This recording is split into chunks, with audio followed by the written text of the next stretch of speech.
Hey. All right. It ain't Fat Apple, but it's the Real Money Coach. Listen, we are here. It's Thursday. Oh, excuse me. It's Thursday at 8 p.m. Eastern time. So it's Real Money Coach time. Listen, put in the chat box where you are watching from. Tell us the city that you're watching from, the state that you're watching from. Tell us about you. Put your name and tell us where you're watching from. Listen, we know that we're going to have our regulars here. You guys are always here supporting each and every Thursday night. And might have a little announcement that we do at some time during the show for all of you. So listen, we're ready for another awesome episode of the Real Money Coach Live. And whether you're watching this now or whether you are or whether you're watching the replay, listen, we got somebody from Edmond, Oklahoma. Listen, Edmond, Oklahoma. I have a feeling I might know who that is. I'm not sure. They didn't put their name. Put your name in the chat. Put your name in the chat. Listen, Nancy from Tampa, Florida. Good to have you with us tonight. Listen, Ruth Bell is in the house. Ruth, good to have you. We got Oklahoma. We got Florida. We got Charlotte. Who else we got out there? What other city we out there? Where are my Midwest people? Where are my Midwest, my Michigan, and that other state below Michigan, whatever it's called, next to Illinois and Indiana, that state, right? So where are you calling from? Dr. Benita Harris from Charlotte, North Carolina. Good to have you tonight. Listen, we're going to have an excellent conversation for you today. I'm just curious. Those of you who are listening, tell me what you believe a good credit score would be. Tell me what you would believe a good credit score, or maybe a great credit score. Let's say a great credit score. What's your idea of a great credit score? I'm not asking you to tell me what your credit score is, but what do you consider a great credit score? Put it in the chat box. Let's get a little interaction going with our people tonight. What is a great credit score? Or maybe what are you striving to have in terms of your credit score? It will be one of the topics we talk about tonight because we have a wonderful guest named Mr. Will Roundtree. And he does a tour called Cocktails and Credit. And we're going to unpack that tonight. We're going to talk about it. All right. Kimberly says 850. 747 to 850. Ruth says 755. I like that, Ruth Bell. I like those scores. All right. Anybody else? Tell me what you think a good credit score is. 700. Thank you, Nancy. Dr. Benita. 800 to 850. I'm with you. That's it. That's a good score. I love it. Right? Awesome. Well, listen, I'm going to bring the co-host on. And you guys know who she is. She has been here every Thursday. I think for like 6 months now, I think, or getting close to it. If it's not 6 months, it's close to it. And so let's bring up Michelle and see how Michelle is doing in Kalamazoo, Michigan. Good evening, Tony. Hey, Michelle, how you doing? Good. Hey, You Real doing Money good? Coach family. Yeah, Dr. Benita, she always calling in. shout out Ruth Yeah. Bell, all of them. Yeah. Hey. All of them. It's a family affair on Thursday night. Yes. So Michelle, let me tell you what happened. What happened? We had this event. We had this event last Thursday, or no, not Thursday, Tuesday, a couple of days ago. Mm-hmm. And it was, the title of it was GoFundMe Ain't Life Insurance. Right. And I'm gonna tell you something. It was a lively discussion. Was we had it? 90 people on the Zoom, and we just had a lively discussion about GoFundMe's life insurance, what it is, what it isn't, and all this type of thing. And it's kind of just remarkable to see different opinions about it and that type of thing. When you see a GoFundMe for life insurance, what do you think when you see that initially? Oh, somebody didn't take care of their business. That's what I think. That's what you see? Yeah. That's what I think. Yeah. And that's what a lot of people were saying on social media and all that. It's like, man, you shouldn't have to do that. And what I was saying from a compassion standpoint, right? maybe the person couldn't get life insurance. Maybe there was a True. medical reason that they Mm-hmm. couldn't get it, or maybe there was some type of underwriting thing that prevented them from actually being able to get the coverage. So Mm-hmm. we have to consider that sometimes happens. Now Mm-hmm. we can still put money away for it, right? Right. We can still put money away for it. There's still things that we can do. And in the particular case with AJ, which brought a lot of attention to it, Mm-hmm. obviously he probably made enough money to have put money away, even if he was not insurable, right? Right. Right. And then the other thing is that the person who's putting the GoFundMe isn't the one that created the situation. Right. Yeah. And so, we can't necessarily take it out on them. We True. got to realize that it was the person who left the bill behind, right? Mm-hmm. And I always Yeah. talk about this. People, like I said, Papa was a Rolling Stone. Where he laid his hat was his home. Mm-hmm. When he died, all he left us was, y'all know the lyric, was alone, right? Right. So we leave that bill behind. And so we got to make sure that, we take care of business and try to do those things. And then the other thing, I think when looking at that particular video with AJ's wife, is I don't think she was necessarily attacking everyone for not giving. Mm-hmm. I think she was more saying, hey, listen, don't say you're going to do it and then not do it. Right. And I think that's an important part too. Yeah. Yeah, that's important too. Yeah. If you say you're going to give, then give. Yeah. If you don't want to give, then don't say you're going to give. Nothing. Right. Just be quiet. Just sit down somewhere. Right. So yeah, but it was a very interesting time with the Black Couples Getaway. Mm-hmm. And I think we have scheduled our next one, and we're going to talk about retirement. So we're going to talk about retirement. Are you ready? Are you ready for retirement? Are you ready? Because we believe in three things, right? You want to retire stress-free, tax-free, and debt-free. Yes. And so, good evening, Facebook user. I see you there. Whoever that was that just typed that in, it's good to have you here as well. If you're just joining us or you're joining us late, just put in the chat box where you are watching from. And, one of the questions we threw out there is, what is a good credit score? So those are all what we want you to put in the chat box to let us know what's going on. So what else is happening, Michelle? It's Q4. Yep. Yeah. So we got to get ready. Fourth quarter. Yeah. This is it. Yeah. It's fourth quarter, it's all she wrote, right? So all the work you've done all year, you get to see what your total result was for. So as a business coach, Michelle, when should I start planning for first quarter? Well, you probably should have been thinking about it all this time, but now's a good time. Yeah, if you haven't started, you probably should start, right? Yeah, you should start. Yeah. Yeah. And I know for a lot of retailers, obviously, fourth quarter is a big deal. So, if you are in a retail business, we hope that this quarter really does everything that you need it to be. Yeah. Something new that I found out that's happening in Atlanta, and I think particularly the Lithonia area, is they're unveiling, having a ribbon cutting of what they're calling Black Wall Street.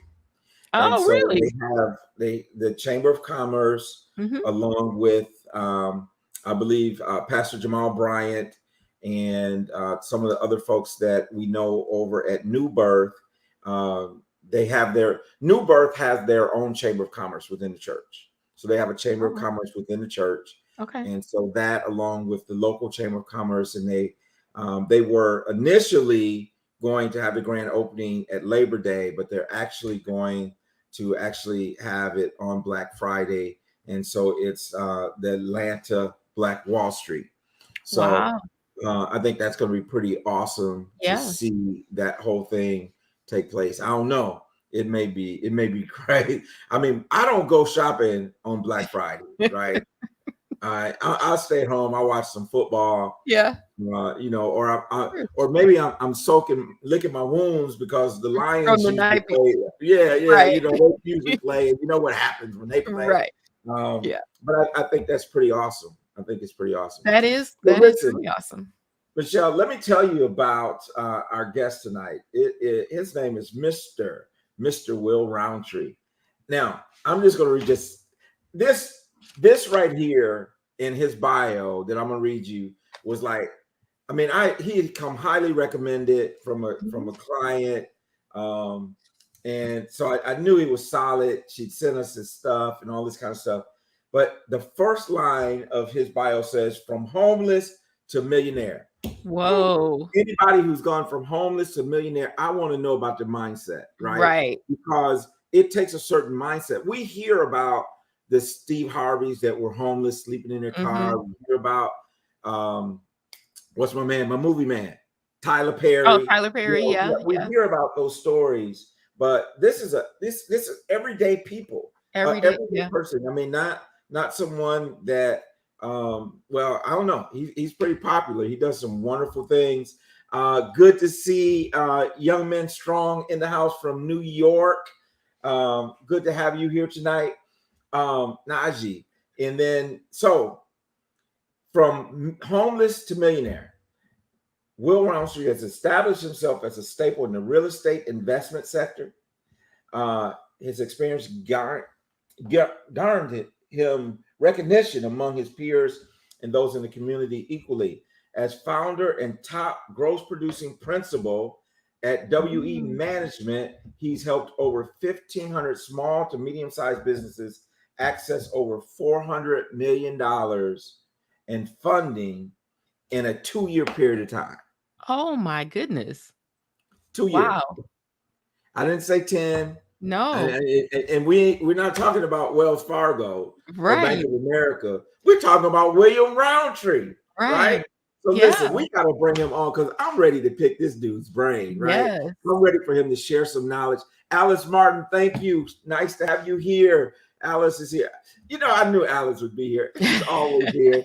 Thank you for tuning in each week. So, Chris, without any further ado, let's bring Will on the stage and let's introduce Will to the to the Real Money Coach family. Look, Dr. Benita Harris said 2 years. 2 years. Emily said, "Wow." So, Will, man, it is good to have you on the show. Welcome. I've been hearing about the mystique of William Roundtree for a couple of months now or longer. Man, I think it's longer than that. I think it goes back to even when Tiffany Hill was on our show, and I think she even mentioned you to my daughter, who was doing some credit repair and that type of thing, and she mentioned you. So, man, it is a pleasure to be here. Look, Sean Langston. Sean is a real estate guru, man. That's my man, Sean Langston. He said he followed you on IG, and he didn't rubber stamped it, man. He said Will is the real deal, right? So Sean is also the real deal. If you guys don't know each other, man, y'all need to know one another, right? For sure, because he's doing wonderful things in this real estate space as well. So, man, tell us a little bit about your backstory. I mean, from homeless to millionaire. I mean, tell us what happened and give us a little insight on that. No, first of all, I want to thank you guys for inviting me on your show.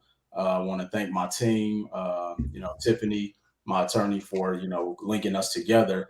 But just a little bit about me for those who don't know me. My name is Will Roundtree. I'm originally from Milwaukee, Wisconsin.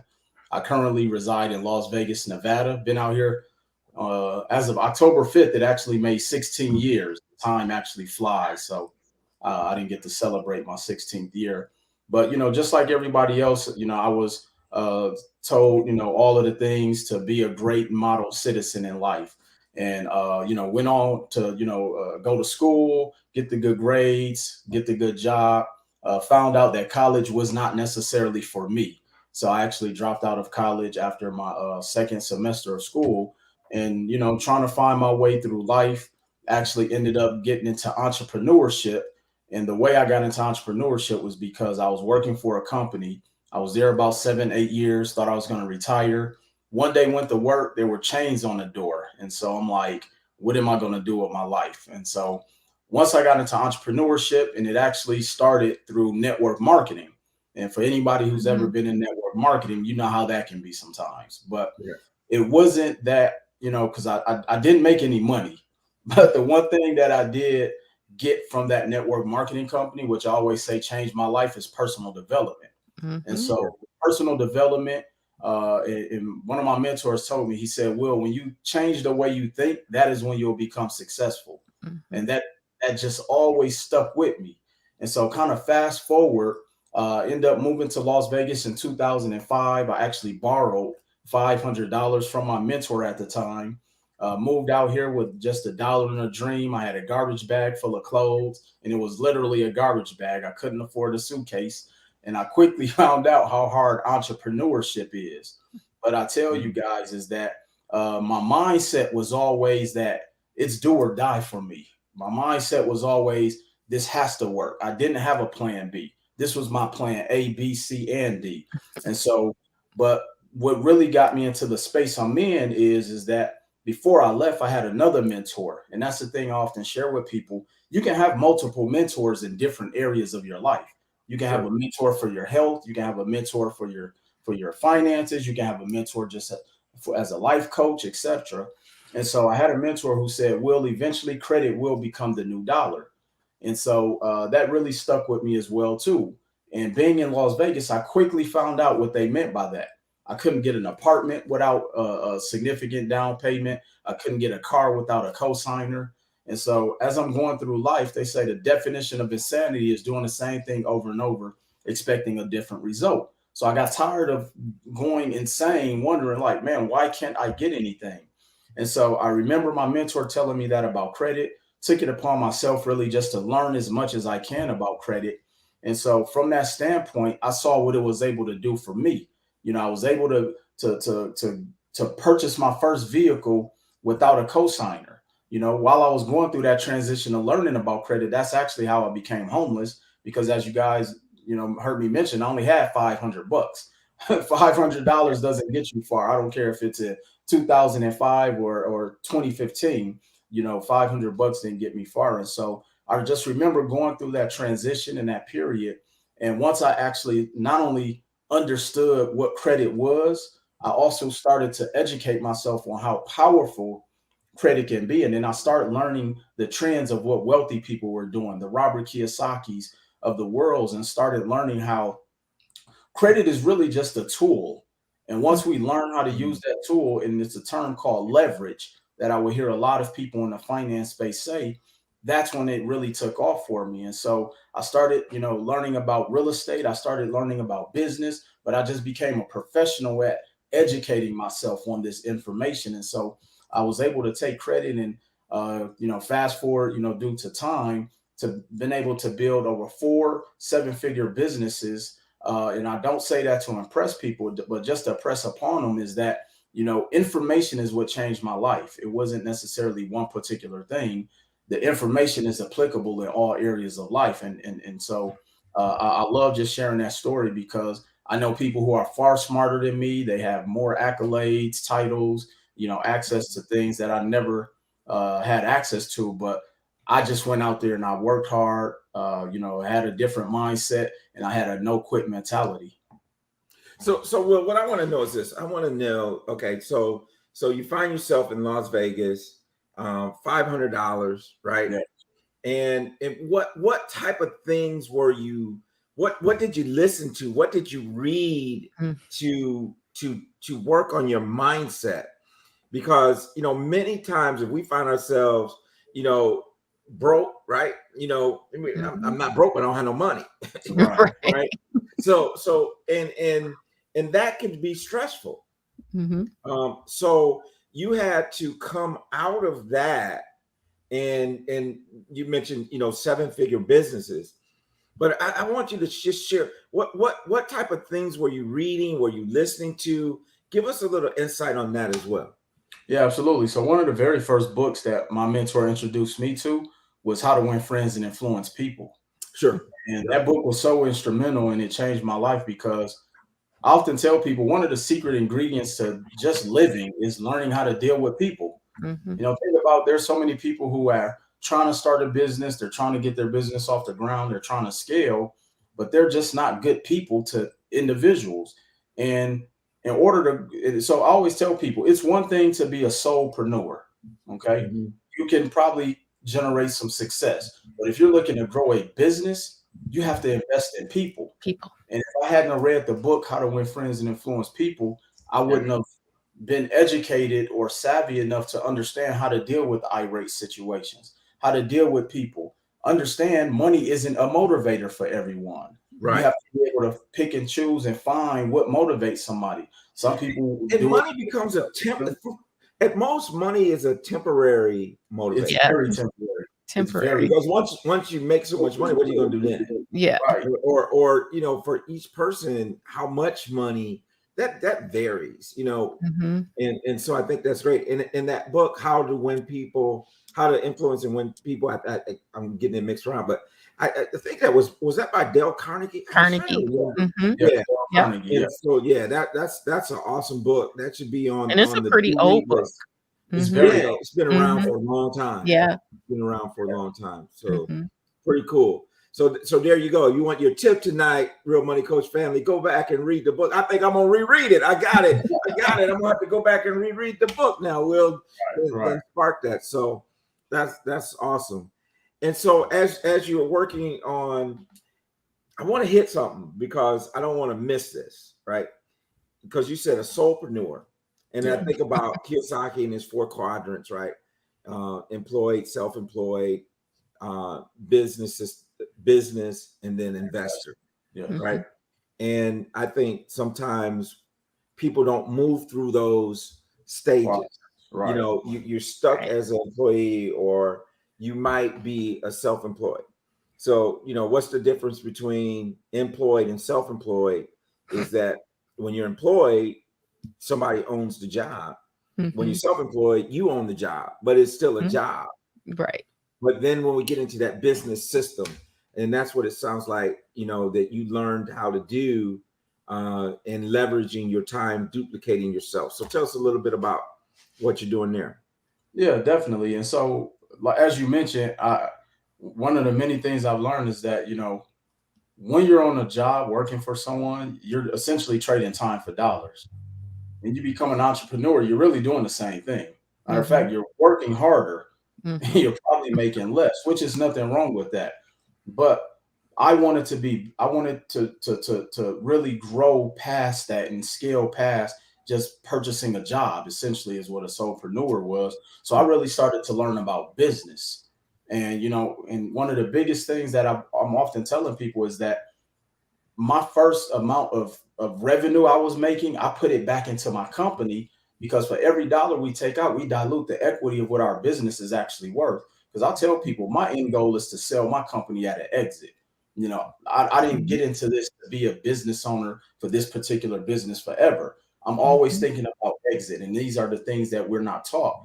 But more importantly, I understood that I had to actually increase my level of professionalism. So I had to learn about systems. I had to learn about bringing on professionals. I had to learn to hire an attorney, had to learn about hiring a tax accountant, hire a bookkeeper. These are the things that a lot of entrepreneurs aren't taught. So then we find ourselves stuck in a financial purgatory as an entrepreneur. And I often tell people that you can make $1 million as a solopreneur, but making $1 million as an entrepreneur, you're just getting the proof of concept down. Now you want to scale past that, because you can have one wrong move. And if your income or revenue is solely predicated on you being the dancing bear, you really don't have a business. Right. So I said, you know what? I got to find a way to duplicate myself. I have to put systems in place so that if something was to happen to me, the revenue would still drive through the organization. And so these are just things that I was fortunate enough for my mentors to really educate me on. These are things that I would go out there and read on, and always even just elevating and lifting my lid of being a better leader, a better organizer, a better visionary, and a better businessman. Well, that's awesome. Right. Bro. That's awesome. That's good. So this is what I'm going to do. I'm gonna divide this up, right? I'm going to ask you some questions about your book, Credit is King. Yes. Ask you to share a few things in there. And I'm going to let Michelle have the honor of going into this other book that you have. I ain't going to even say what the name of it is, but if they can read your hat, they got it, right? But so tell us about Credit is King and maybe a little bit about Cocktails and Credit. Yeah, definitely. So I'll start with the Credit is King first and then go to Cocktails and Credit. So my first book is Credit is King. I actually wrote it in 2016. And I remember just, I didn't know what to write about when the publisher had came to me and asked me to, give kind of planted the seed in me about writing a book. I said, man, I don't know what to write about. He's like, just write about what you know. And so I picked credit as a topic, one, because back when I was really coming up in this industry, there was no one who looked like me talking about credit, or at least educating people about credit. So it almost became like a passion project of why I felt I had to get this information out there. So I often tell people I wrote this book. It's really not a how-to, even though people utilize it as a how-to book. I like to consider it more of a manual. And so you can go through there and learn as much as you can about just the basics of credit.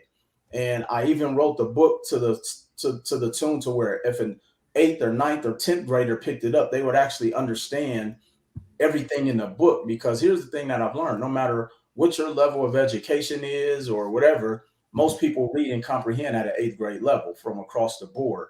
And I also understood that a lot of people usually get intimidated when it comes to credit, finances, and all of those things. So I wanted to make the book, as digestible as possible. So we talk about everything about understanding, first of all, what even makes up a credit score, how to improve your credit, how to maintain your credit, how to build your child's credit. We talk about different credit laws. We talk about life after bankruptcy. We even talk about, the myths of credit. One of the biggest myths is that people don't believe they can fix and repair their credit. They don't believe, another myth is that, and this is a big one because I've dealt with a lot of people who have went through situations of divorce. Did you know that if you go through a divorce and a judge hands down a divorce decree, even though one spouse may be responsible for the debt and covering of the bills, if that person defaults, the other spouse is still connected to that debt, even though the judge handed down a divorce decree. And the reason that is because both of them signed on a dotted line, and that supersedes whatever the judge says. Only thing the judge can pretty much say is that this person is responsible for paying. It doesn't mean that you get separation of the debt. And so these are just the different things that I talked about in the book.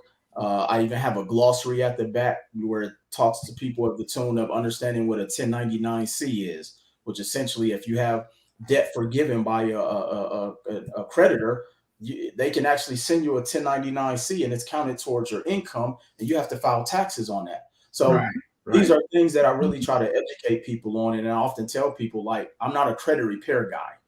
I'm an educator that just happens to understand how the credit repair process works. And so with that being said, that's actually what spawned my concept of Cocktails and Credit, which essentially it's a networking event that I created to meet people where they are.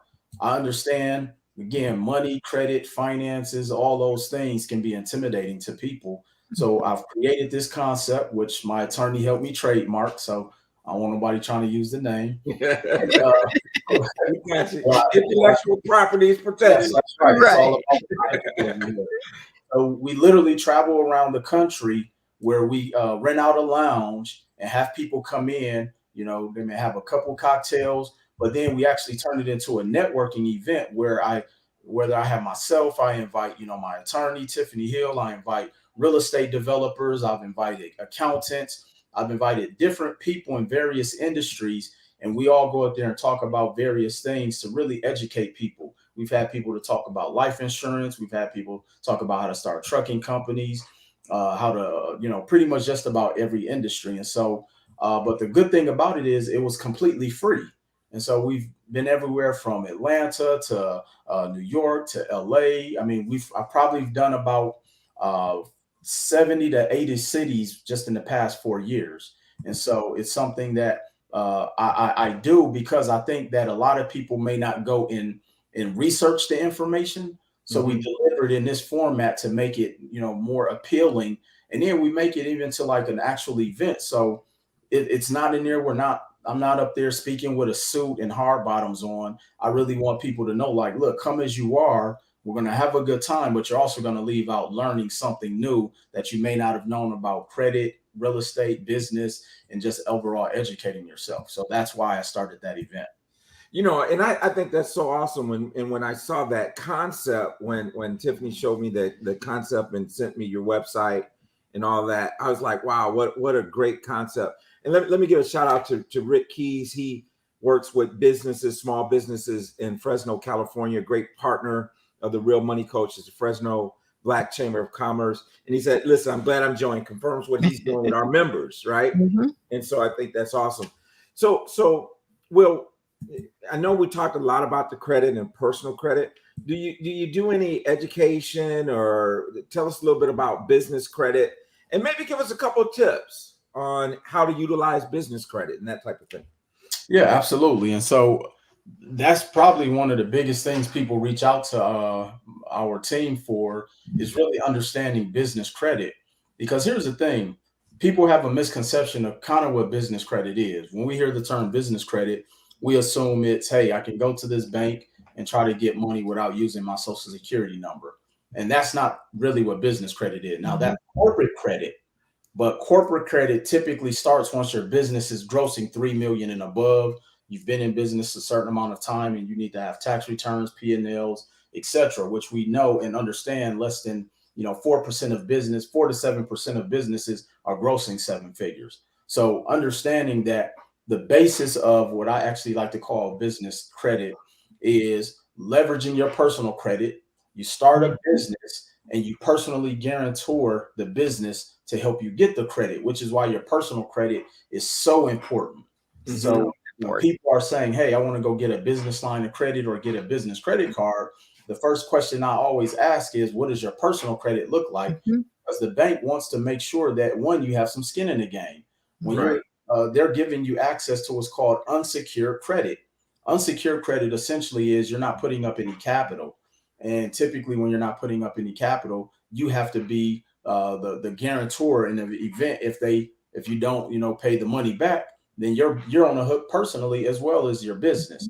And so some of the things that I always tell people, the benefit and power of separating your personal and business credit is one, when you are so over leveraged on your personal side, like 30% of what makes up your credit score is your credit utilization, which Absolutely. Is evolving credit, i.e. credit cards. So let's just say you have $10,000 of available credit. If you use more than $3,000, you're now at 30% or plus, your score will start to plummet. Mm-hmm. So the reason you want to separate that, because as you know, in business, you have to have operating capital, excuse me. Yep. And so you want to be able to separate that, because now you can go out there and leverage your personal credit along with your business to get business credit. So now you can use that to utilize as operating capital, use it for inventory, use it for equipment. So now the debt that's sitting on your business does not impact your debt to income ratio on your personal, which then does have a negative impact on your score. Exactly, it has a negative impact. But here's the good part about how business credit works. I can go and set up multiple companies and get multiple credit lines on multiple businesses. So it's almost like you have an endless amount of access to getting credit when you're looking to grow and scale your business, when you truly understand how business credit works. And there's no restrictions on how many companies you can set up, how much capital you can go after. LLCs, right. But on the personal side, you can be capped based upon your income, your household income, and a couple other things that they use as an algorithm to calculate that. And so once I understood the power of how business credit works, then I understood now credit is just a tool for me to leverage to help grow my businesses. So now for those saying, man, I don't have enough money to start a business, because less than, I forgot the exact stats, but, less than 27% of small, medium-sized businesses ever get access to a business loan. It's actually less than that. But I understand that I can leverage my credit to go and get a business credit card, to get a business line of credit.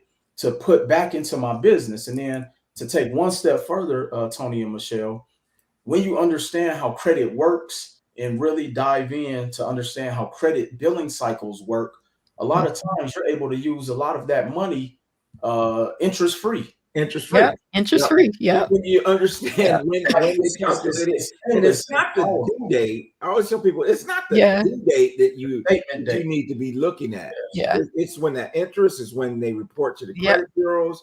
There's much more than just that. That due date is not the date that's most important. It's the cycle. It's the cycle. It's the cycle. Understanding that.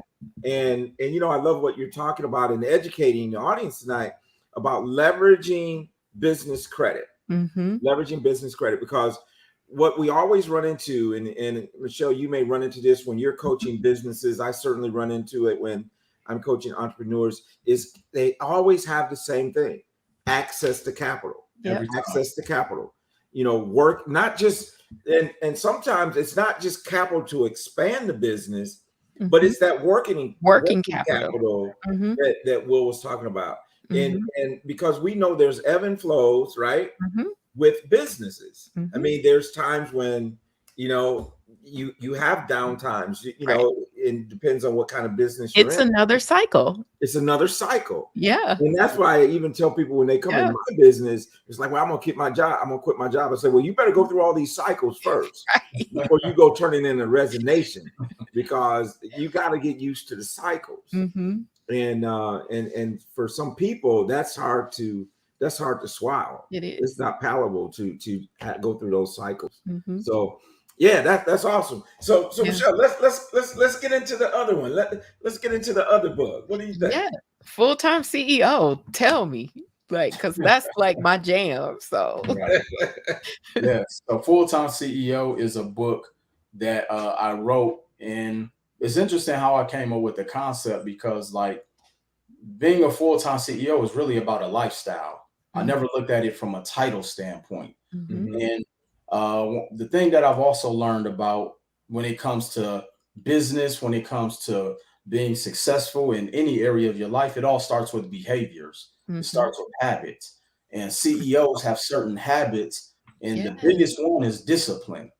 And so I wrote the book from a standpoint of I really want people to understand that there are some things you're going to go through if you want this lifestyle of being a CEO. If you want to, you know, be successful. There's a price to pay to be the CEO. There is a price to pay. The subtitle of the book is The Things They Don't Tell You. Yeah. And so I really talk about the unglamorized side of what entrepreneurship looks like. You're going to lose friends. You're going to miss birthday parties. You may lose a spouse. You may lose money. Like all of these things, it's a lonely journey. All of these things could potentially happen because you are so fixated. You're so disciplined in the mindset of, hey, I'm going to do and accomplish this by any means necessary. And also understanding the nuances that people, when they jump into entrepreneurship, they don't think about. They don't think about filing their taxes properly. They don't think about life insurance. They don't think about health insurance. They don't understand pricing their products the proper way. They don't think about content and marketing and branding. But more importantly, Michelle, they don't think about them becoming a better person. And this is tying it all back to where personal development was so important for me, because here's the thing that one of the many things I've learned in life: people remember who you used to be, not who you're becoming. Right. And so it was hard in the beginning for people to remember or to see me as an entrepreneur or a CEO, because they remember Will Roundtree dropping out of college. They remember Will Roundtree flunking algebra. They remember Will Roundtree from being homeless and all of these other things. And so you always want to constantly work on who you want to become, or who you are vastly becoming. And so that personal development and working on self is so important, because when people don't buy into the business, they buy into the individual. Yeah. And that's who you are. They buy into who you are. And so that's pretty much the premise of Full-Time CEO. And then I really kind of tell my story throughout the book of the many experiences, or as people call them, failures, but how I've used those things actually to get me to the next level. Because I often say one of my very first business ventures failed horribly. I lost all my money. I was sued civilly, But I often tell people it was so much that I've learned from that situation. And if that hadn't happened, Michelle, I wouldn't be where I was at. Right. So I'm Exactly. always appreciative of every single experience I go through. And then one last thing I want to touch on is that I did a TEDx talk back in 2018, and I talked about the power of failure. Mm-hmm. And if we really change the concept and understand what failure is, we get scared of it and say, oh, I'm scared to fail. And I'm like, what is it that you're scared about failure? Because if you're not where you want to be every single day you wake up, you failed every single day.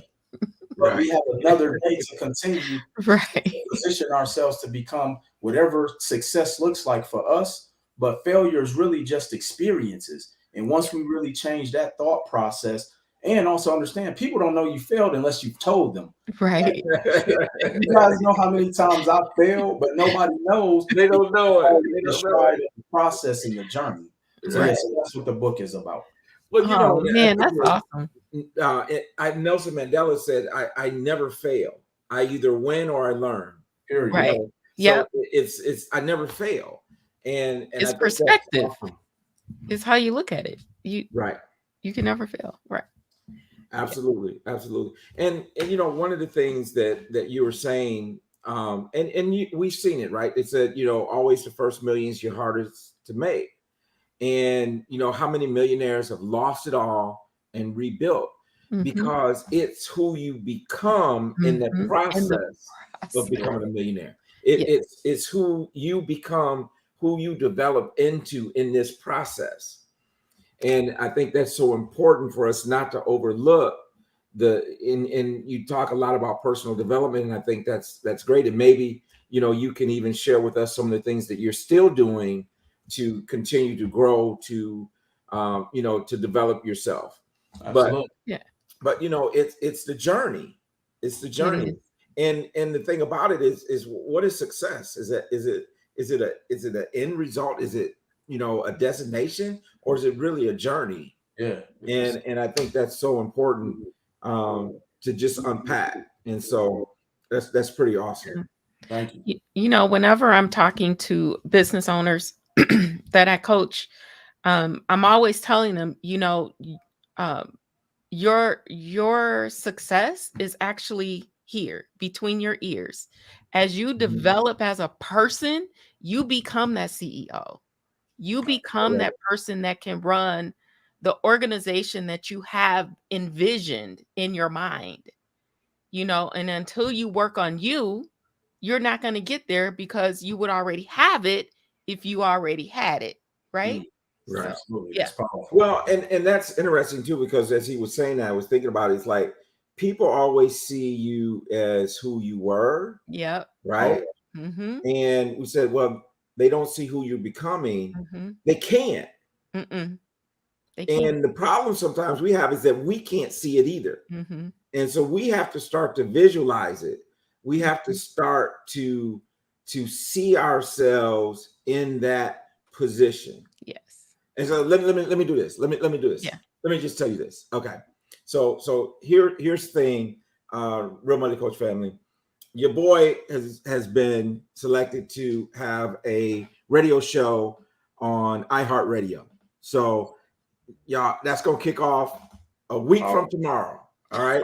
iHeartRadio. Listen, they gave me a prime spot, 5 o'clock on Friday. Right. So internet radio. Oh, Chris, there you go, my man. Look at Chris. Go ahead, Chris. That's what I'm talking about. Listen, on iHeartRadio.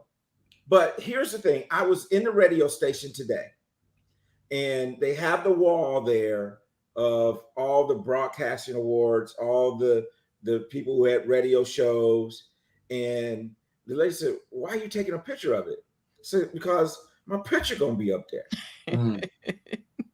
So I want to get a picture of this so I can look at it and say, listen, here's the goal. Here's the goal is I'm gonna be on the wall. Right. And I believe that. And so we have to visualize those things. You know, we have to start to see things and imagine and see ourselves in that, and understand this, that we deserve to be in those spots, right? You know, because we're fearfully and wonderfully made. Not to say that out of arrogance, but greater is he that's in me than he that's in the world. Is God has created us to have everything that he has stored for us. And so thank you, Sean, Dr. Harris. And listen, I don't want me to put Will on the spot, but you got to come on the radio show, man. When we get this thing up and running, man, we got to have you on the radio show. Sean Langston, the same thing. A lot of you guys that have been on our show here, I'm going to be calling on you. We're going to be looking for sponsors, that type of thing. But, you know, it's exciting time as God continues to expand our territory. But again, you got to visualize it. And it's a grind, right? I mean, I don't know. But you also have to have the discipline. Exactly. Because you have to have the discipline in order to get there. And people don't want to put the grind in order to create the discipline to be the CEO. Right. And to live that lifestyle, right? So not only envisioning it, but having the discipline to walk it out. Right. When you don't feel like it. Well, see, what did they say? Faith without works is dead. Right. Exactly. So you can have all the vision. You can do vision boards. Yep. You can do vision pillows. Yep. You can do whatever you want to do. Right. But if you're not willing to put the work in to get there, it's just a dream. It's just a dream. Right. It's just a dream.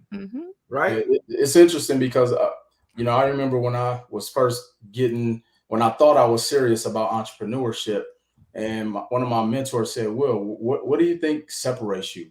And I said, "It's my passion." He was like, "Passion is for amateurs." He was like, "You have to get disciplined because passion can only take you so far." So I definitely get it. And I know passion can get us in the door, but it won't keep us. You got to have that discipline. Right. Yeah. I know one of my mentors, Dr. George Frazier, he tells this quacky story, but basically the story basically says BS will get you on the top floor, but it won't keep you there. Right. So we can BS our way all the way up to the top. But when you get there, you're going to have something that sustains you to stay there. Correct. Because you won't stay there. And then he said, of course, then you're going to have to kiss all those bottoms that you stepped on the way up. Right. So we just got to make sure that, you know, when we get there, that we're worthy of it by our work ethic and by our dedication. And the other thing we just can't overlook is God's favor, man. I mean, you know, God's favor has been on you, man. I mean, you don't go and do the things that you did. But so often what God is waiting on is he's waiting for our actions to catch up with our anointing. So, you know, we've been anointed to do some things, but our actions are moving us in the opposite direction of the anointing, of the vision. Correct. And so we have to make sure that our actions are lining up with where we're going. Yeah. And so, man, pretty awesome story, man. Though. Awesome. But Tony, I want to hear about the $400,000. Yes. Yeah, I want to hear about that. Yeah, we need to hear about the $400,000. Well, I mean, tell us a little bit about that. In 2 years, you were able to get that for, I think it was like 1,500 businesses. I read. It was actually a little bit more than that, but yeah. So what it is like really just understanding, and I call it like a lending hack. And so I'll give you guys, you know, some gems tonight. So there's like a hack when it comes to understanding how credit works and how businesses can leverage their credit to borrow capital or borrow money, leveraging their credit. And so I'll tell you guys a story and how I learned about this, because this is the stuff they don't teach us. So I remember listening to Robert Kiyosaki, for those who don't know, is the author of the Rich Dad Poor Dad brand. And he talked about purchasing a piece of property when he first started getting into real estate. And he didn't have money for the down payment. The property was about $20,000 approximately. And so he said he remembered that he had a credit card that had enough money on there for the down payment. And so he bought this property utilizing his credit from a credit card. And so now he has an income producing asset that is not only servicing the debt on the credit card, but he's also getting an ROI every single month. And so I started to dig more into that, and I started to learn wealthy people have been doing this forever. And it's a term called creative financing. And when I heard that, it blew my mind. And so I brought it back to, the community. I'm like, look, I know it's a lot of us who've tried to start businesses. We've tried to go get SBA loans, but let me tell you what I've learned that's been out here forever. As long as you have great credit, you have a business, the business can be open 1 week. You can go to the bank and borrow unsecured revolving credit. What does that mean? Credit cards. Now, people may say, well, credit cards, I don't like credit cards. Look, we've been conditioned to think that way because they don't want us to have access to this information. We've been conditioned to understand that credit cards are negative. No, we've just been bad stewards and been undisciplined when it comes to money. So typically people who are unfaithful and undisciplined when it comes to cash usually are also undisciplined when it comes to credit. So they can't get past that to understand how, when you understand the power of being able to leverage credit in the form of credit cards, installment loans, or business lines of credit, it's a completely different ball game. And so the gem I want to share with people is that you can actually run and start and scale and grow your businesses using credit cards, using lines of credit. So I'll give you guys a scenario how I was able to do that, and it literally changed my entire business. And I was able to 10x literally just from this one concept. So I wanted to test out the Robert Kiyosaki method. So back in 2017, 2018, there was a property in Cleveland, Ohio. It was selling for $25,000, and it was a turnkey property. For those who do not understand or know what turnkey means, that means you turn the key and you instantly start making money from the rents. Little to no rehab, and there was a tenant already in place. So took $25,000 from the spread of about 3 or 4 credit cards. That way I wasn't over leveraged on just one card. I spread it out amongst several of the cards. Now that $25,000 accumulatively to service that debt came out to about $300 and some change. Okay. So I knew that every single month I had to service the debt of about $300. Now the rental income from that property was about $950. Okay. So if I took my $950, subtract my expenses, my insurance, taxes, etc., property management fee, as well as subtracting the dollar amount of what was called the carrying cost from the credit cards, was about 300 and some change, I'm still getting about a 12% ROI on that property. So I was able to leverage debt to purchase this asset. And not only is it servicing the debt, I'm also making money every single month. And so once I started showing people how to utilize this concept, and of course, there's some other strategy that goes into that, I wanted to teach people about this. So over the course of that time frame, we were able to assist over 1,500 small and medium-sized businesses get access to up to $400 million in capital. And that's directly and indirectly. Because, I was fortunate enough to build a platform. We started doing online education. I have a bunch of courses. So you have people come through. I'm teaching people how to leverage their business partners to create these credit partners to be able to have lines of credit. And so, it really just spawned and kind of took legs of its own. But I tell people that we really have no excuse on not being able to have money to run and start and grow and scale our businesses. We just don't have enough information and strategy to know how these strategies can benefit us. Now, I understand someone may be saying, well, what about the interest rate on the credit cards? For anybody who understands how money works, it's the cheapest money you can get that's unsecured. That's the magic. The money is unsecured, so typically there's going to be a premium you're paying on it. But I'm not looking at the peanuts or the pennies of what is going to cost me for to get into the opportunity. I'm looking at the long term of it. So the long term is I let that property appreciate in value, then I can refinance that property, pay my credit card off, and now I have an income producing asset with a 30-year mortgage the money on the property is cheaper because now that money is amortized over 30 years, and now I'm collecting money every single month. And guess what? I can repeat that process as many times as I want. And so that's how credit works. And that's how we were able to fund so many people, because we were now teaching them those strategies. And it's not just for real estate. We're teaching people how to use that to start trucking companies, how to start barbershops, how to start their dental office, how to start their law firms, how to start whatever type of businesses that they needed to do. And again, these are things that are so far above us because we haven't been taught about how debt works. Because if you think about it, if we hear the word debt, we cringe. But we don't understand there's actually three types of debt structures. You have what's called structured debt, unstructured debt, and restructured. Now, unstructured debt is what most people get into, which is why we have such a negative connotation with debt. Yeah. Unstructured debt looks like us buying a house we can't afford to impress people who don't like us anyway. Unstructured debt is buying a vehicle you can't afford. That's what most people are accustomed to. Structured debt is me using debt to acquire debt, which becomes an asset that still get me a return on my money every single month. And now I have an asset that is appreciating in value, because your business also can appreciate in value. And then restructured debt is the strategy, and I use the word strategy, that is utilized if you have to use to protect your assets, and that's called bankruptcy. But in our community, we've been taught that bankruptcy is a negative thing. No, we've just abused it as a negative thing.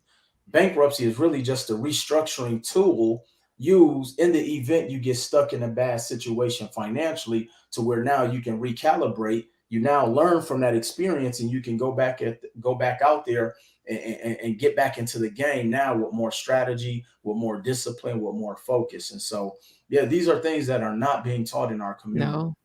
Yeah, and it's things that are being used by other communities, and like you said, it just haven't been used by our community in terms of restructuring debt and all these. I mean, look at all the corporations that do it. I mean, think about what Amazon. How much do they pay in taxes? Like $0. Yeah. I mean, it's that we have to learn how to utilize these things. I love what Sean said. He's like, real talk. He's done this several times, and so, we get it, man, and we certainly appreciate you coming, dropping some nuggets on us at no cost, y'all. Listen, y'all got this information from the Real Money Coach and Will Roundtree tonight, and you ain't paid a dime for it. Listen, support this man, support what we're doing, and we're just gonna give one last word. Anything you want to say to the audience before we sign off? I mean, my biggest thing is really just, because I meet a lot of people that are in different segments of their journey and in their life. And I tell people that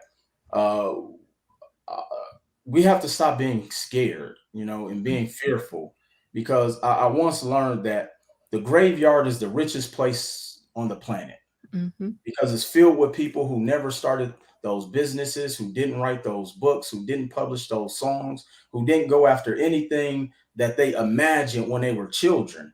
And I often tell people, like, why do we give up on our dreams? Because somebody else told us we couldn't do it. And so we just have to go out there, be diligent, and understand that it's attainable for all of us, but we have to be disciplined enough and also understand that, yeah, it's hard, but also being poor is hard. But I often say people that the word poor is an acronym that stands for passing over opportunities repeatedly. That's why we're stuck where we are, because we have such a poor mentality. But once you change the way you think and start to really work on self first, that is really the secret sauce to becoming who you want to become and accomplishing whatever it is you want to accomplish. So I appreciate the Money Coach, Tony, Michelle. I appreciate you guys for having me on, and everybody in the chat. Thank you. Thank you. Man, listen, what I was thinking is, like, scared money don't make no money. Absolutely. Scared money don't make no money, and so we appreciate them nuggets. Michelle, any last parting words? Man, Will, you're amazing. I'm just like, okay, let me really find out. Put Will's information in the chat, Chris, please, because he dropped some nuggets, y'all, that you need to listen to. But a couple things that came out of this. Thank you, Will, very much. But vision, discipline, action, like, and self-development of you as a CEO is the one thing that will skyrocket your business. Because you don't know what you don't know. Absolutely. So go out there and get the gems. Will is a resource. Tap into him because he got some knowledge and some experience. So no, absolutely. So listen, everybody, again, we want to thank you, Will, for just taking an hour out of your time to be with us and to share so much information. Thank you, Facebook users, you guys that have put different things in the chat box. Rick Key says he bought the book. He's excited about reading it. His wheels are turning. We'll have to make an introduction there. Richard Keys, again, is one of the primary business coaches in the Fresno Metro Black Chamber of Commerce out in Fresno, California. Listen, Will, Alice said, gained a really new insight on credit and how you can credit. And again, awesome show. We got his contact information in there. Make sure reach out to Will. Will Roundtree has got to come to Charlotte. I mean, we got to get him over here in the Queen City, y'all. You've been to Atlanta, you've been to DC. Man, you've been all around the Queen City. We got to get you here. And I look forward to seeing, if we could do some things. Listen, they're buying the book. Buy his book, y'all. Support him. So with my book, listen, my book release is 2/22/22, February 22nd, 2022. So we want to support other authors. I wouldn't ask you to buy my book and not buy some of these other authors. That's not how we roll. So listen, we're looking forward to it. We thank Will. We thank you all for being so active in the chat tonight. Thank Michelle for co-hosting. And remember, starting not tomorrow, but starting next week, we're going to be on iHeart Radio. You can download the iHeart Radio app and search for WDRB, 5:00 on Fridays Eastern Time. And we're going to be bringing more information to you, just like we learned tonight. And by the way, y'all did a great job last week. I just started an IG, right? So it's Tony_TRMC for the Real Money Coach. So Tony_TRMC. We're going to get this social media thing up and running. Listen, thank you again for being with us. And I am Tony Jackson, your Real Money Coach, and we'll see you next week.